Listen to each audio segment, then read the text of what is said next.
தென்காசி மாவட்டம் பாவூர் சத்திரத்தில் உள்ள தொப்பி வாப்பா என்ற தனியார் பிரியாணி கடையில் கடந்த சனிக்கிழமை பக்கெட் பிரியாணி வாங்கி சாப்பிட்ட 9 பேருக்கு உடல்நலக் கோளாறு ஏற்பட்ட நிலையில் தற்போது அதே கடையில் பிரியாணி சாப்பிட்ட ஒரே குடும்பத்தைச் சேர்ந்த 4 பேர் வாந்தி மயக்கம் ஏற்பட்டு தனியார் மருத்துவமனையில் அனுமதிக்கப்பட்டனர்.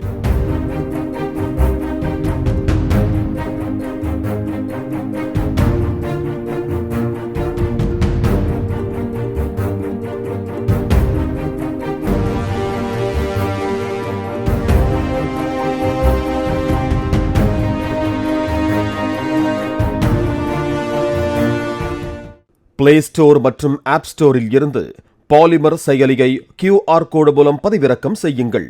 செய்திகளை உடனுக்குடன் பெறுங்கள்.